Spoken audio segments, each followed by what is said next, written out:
shooting in Israel is based off a very different doctrine. We're gonna go into how that came about. I'll teach you the exact method and let you decide what you think.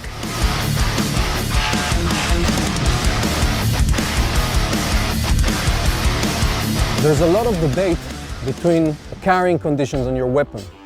Carrying one in the chamber, condition 1, is oftentimes the most popular way of carrying your weapon for self-defense, and most units in the world, as well as law enforcement, carry condition 1. Another popular carry technique is condition 3, where a magazine has been loaded into the weapon, but the round hasn't been chambered. Here in Israel, that debate is present, and it's a very important one. It's important to understand what comes behind, what drives the decision of a unit having condition 1 or condition 3. Even in Israel, there are units that carry a round in the chamber and units that don't. We can't get into details about which units do what, but it's important to understand that there's a reason behind every decision. While this is not my personal choice or what I teach military and law enforcement units around the world, we need to understand that Israel's military operates under its own very peculiar conditions, almost in a constant and never-ending state of emergency. Israeli military conscripts drafted at a very young age and for a relatively short amount of time compared to other forces around the world. Military leaders in Israel need to develop a curriculum that will get these soldiers to the safest and most proficient level of combat in the shortest amount of time. Personally, I prefer condition 1, and I prefer teaching my students to carry one in the chamber.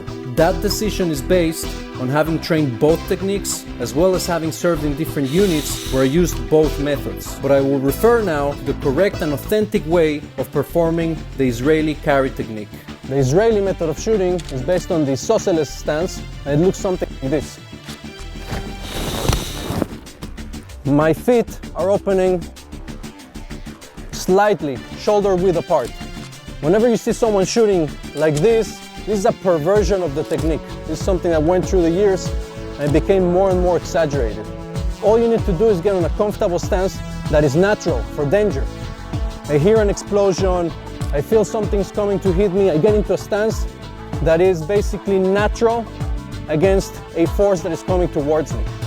From there, I reach my weapon by gripping it hard as much as possible. My hand is located usually above the waist. When the weapon comes out, it gets presented in front of my field of vision, and I grip, okay? I grip the slide with my thumb and my finger. From here, what I'm doing is I'm basically pointing towards my target and racking the slide at the same time. The second hand comes and joins my hand that is gripping the pistol afterwards, and then I can just engage into the shooting. I set shoulder width apart, reach for the weapon, draw and shoot. 1, 2, 3, יפה, 4, חזור. טוב מאוד. פעם נוספת, 1, 2, 3, 4, חזור. Due to the IDF's high operational pace, Israeli carry technique really comes as a reaction to a lack of resources in training time. And like any other decision in the military, there is a give and take. Even though condition 1 has very clear advantages, the IDF managed to develop a technique that, while prioritizing safety, still reaches an efficient level of proficiency with a secondary weapon. Take into consideration both advantages and disadvantages, and let us know what you think in the comments.